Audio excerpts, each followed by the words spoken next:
Gastric ಅನಿಲ ಅಥವಾ ಕೀಲು ನೋವಿಂದ ಬಳಲುತ್ತಿದ್ದೀರಾ? ಹಾಗಿದ್ದರೆ ಈ ಮುದ್ರೆಯನ್ನು ಒಮ್ಮೆ ಪ್ರಯತ್ನಿಸಿ ನೋಡಿ. ನಿಮ್ಮ ಎಲ್ಲ ಸಮಸ್ಯೆಗೂ ಖಂಡಿತ ತಕ್ಷಣ ಪರಿಹಾರ. ಹಾಗಿದ್ದರೆ ಯಾವ ಮುದ್ರೆ ಅದು? ಈ ಎಲ್ಲ ಮಾಹಿತಿಯನ್ನು ನಾನು ಈ ವಿಡಿಯೋದಲ್ಲಿ ತಿಳಿಸ್ಕೊಡ್ತೀನಿ. ವಿಡಿಯೋನ ಕೊನೆ ತನಕ ನೋಡಿ. ನಾನು Shruti. Welcome back to Shruti YouTube channel. I hope ನೀವೆಲ್ಲ ಚೆನ್ನಾಗಿದ್ದೀರಾ ಅಂತ ಅಂದ್ಕೊಂಡಿದ್ದೀನಿ. ನಾನು ಕೂಡ ತುಂಬಾ ಚೆನ್ನಾಗಿದ್ದೀನಿ. ನಿಮ್ಮ ಆರೋಗ್ಯವನ್ನು ಉತ್ತಮವಾಗಿಸಲು ಸಹಾಯ ಮಾಡುವ ಯೋಗ ಮುದ್ರೆಗಳ ಬಗ್ಗೆ ಸರಳವಾಗಿ ಉಪಯುಕ್ತ ಮಾಹಿತಿಯನ್ನು ಈ ಚಾನಲ್ನಲ್ಲಿ ನಾನು ಇವತ್ತು ಹಂಚ್ಕೊಳ್ತಾ ಇದ್ದೀನಿ. ಸ್ನೇಹಿತರೆ, ಇಂದಿನ ವಿಡಿಯೋದಲ್ಲಿ ನಾವು ವಾಯುಮುದ್ರೆ ಬಗ್ಗೆ ತಿಳ್ಕೊಳ್ಳೋಣ. ವಾಯುಮುದ್ರೆ ಅಂದರೆ ಏನು? ಇದನ್ನು ಹೇಗೆ ಮಾಡಬೇಕು? ಎಷ್ಟು ಸಮಯ ಮಾಡಬೇಕು? ಇದರ ಪ್ರಯೋಜನ ಏನು? ಇವೆಲ್ಲದರ ಮಾಹಿತಿನ ನಾನಿವತ್ತು ತಿಳಿಸ್ಕೊಡ್ತೀನಿ. ಹಾಗಾಗಿ ವಿಡಿಯೋನ ದಯವಿಟ್ಟು ಕೊನೆ ತನಕ ನೋಡಿ. ವಾಯುಮುದ್ರೆ ಅಂದರೆ ಏನು?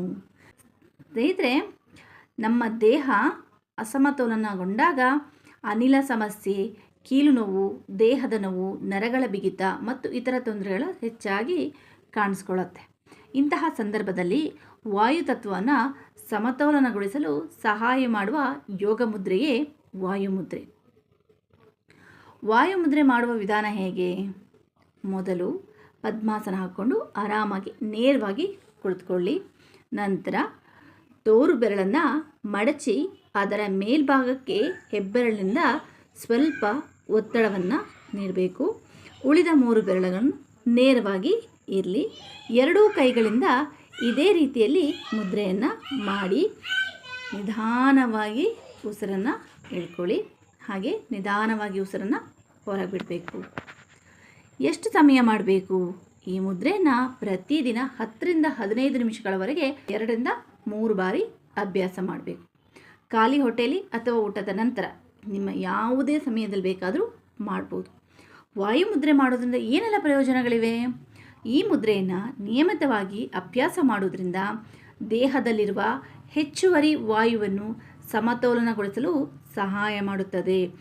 ಗ್ಯಾಸ್ಟ್ರಿಕ್ ಮತ್ತು ಅನಿಲ ಸಮಸ್ಯೆಯನ್ನು ಕಡಿಮೆ ಮಾಡಲು ಸಹಕಾರಿಯಾಗಿದೆ. ಕೀಲು ನೋವು ಮತ್ತು ಸಂಧಿವಾತ, ಸರ್ವೈಕಲ್ ಸ್ಪಾಂಡಿಲೈಟಿಸ್ ಅಂದರೆ ಕುತ್ತಿಗೆಯ ಮೂಳೆಗಳು ಮತ್ತು ಡಿಸ್ಕ್ಗಳಿಂದ ಆಗುವಂತಹ ಸವೆತವನ್ನು ಅಥವಾ ಕೀಲುಗಳ ಸವೆತವನ್ನು ಸರ್ವೈಕಲ್ ಸ್ಪಾಂಡಿಲೈಟಿಸ್ ಅಂತ ಹೇಳಿ ಕರಿತೀವಿ. ನಂತರ ಸಿಯಾಟಿಕ್ ಅಂದರೆ ಬೆನ್ನಿನ ಕೆಳಭಾಗದಿಂದ ಪ್ರಾರಂಭ ಆಗಿರೋ ಕಾಲುಗಳವರೆಗೆ ಒಂದು ನರ ಇರುತ್ತೆ, ಅದಕ್ಕೆ ಸಂಬಂಧಪಟ್ಟಂತಹ ನೋವು, ಅದನ್ನು ಸಿಯಾಟಿಕ್ ಅಂತೇಳಿ ಕರಿತೀವಿ. ಕುತ್ತಿಗೆ, ಬೆನ್ನು ಹಾಗೂ ಭುಜದ ಬಿಗಿತವನ್ನು ಕಡಿಮೆ ಮಾಡಲು ಇದು ಸಹಾಯ ಮಾಡುತ್ತದೆ. ದೇಹದ ನರಮಂಡಲವನ್ನು ಶಾಂತವಾಗಿಡಲು ಇದು ನೆರವಾಗುತ್ತದೆ. ಕೈಕಾಲುಗಳಲ್ಲಿ ಉಂಟಾಗುವ ಕಂಪನ, ಸೆಳೆತವನ್ನು ಕೂಡ ಇದು ಕಡಿಮೆ ಮಾಡುತ್ತದೆ. ದೇಹವನ್ನು ಹಗುರವಾಗಿ ಮಾಡಿ ಮತ್ತು ಆರಾಮವಾಗಿರಲು ನೆರವಾಗುತ್ತದೆ. ಸ್ನೇಹಿತರೆ,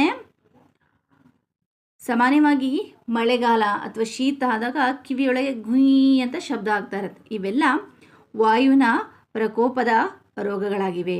ವಾಯುಮುದ್ರೆನ 15 ನಿಮಿಷ, ಪ್ರಾಣಮುದ್ರೆನ 10 ನಿಮಿಷ ಪ್ರತಿದಿನ 2ರಿಂದ 3 ಸಲ ಅಭ್ಯಾಸ ಮಾಡಿದರೆ ಎಲ್ಲ ಈ ಮೇಲೆ ಏನೆಲ್ಲ ತಿಳಿಸ್ತೀನಲ್ಲ, ಈ ಎಲ್ಲ ಸಮಸ್ಯೆಗಳಿಂದ ಮುಕ್ತಿ ಹೊಂದಿ ಆನಂದದ ಜೀವನವನ್ನು ನಡೆಸ್ಬೋದಾಗಿದೆ. ಸ್ನೇಹಿತರೆ, ಊಟ ಮಾಡಿದ ತಕ್ಷಣ ಕೆಲವರಿಗೆ ಹೊಟ್ಟೆ ಉಬ್ಬರಿಸಿದ ಹಾಗಾಗುತ್ತೆ. ವಾಕ್ ಮಾಡಿದ್ರು, ಏನೇ ಮಾಡಿದರೂ ಕೂಡ ಅದು ಕಡಿಮೆ ಆಗಲ್ಲ.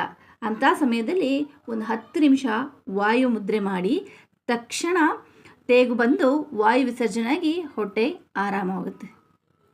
ವಾಯುಮುದ್ರೆಯಿಂದ ಏಕಾಗ್ರತೆ ಹೆಚ್ಚುವ ಕಾರಣ ಧ್ಯಾನದ ಮೊದಲು ಇದನ್ನು 10 ನಿಮಿಷ ಮಾಡಿದರೆ ಧ್ಯಾನಕ್ಕೆ ಮನಸ್ಸು ಪ್ರಶಸ್ತವಾಗುತ್ತದೆ.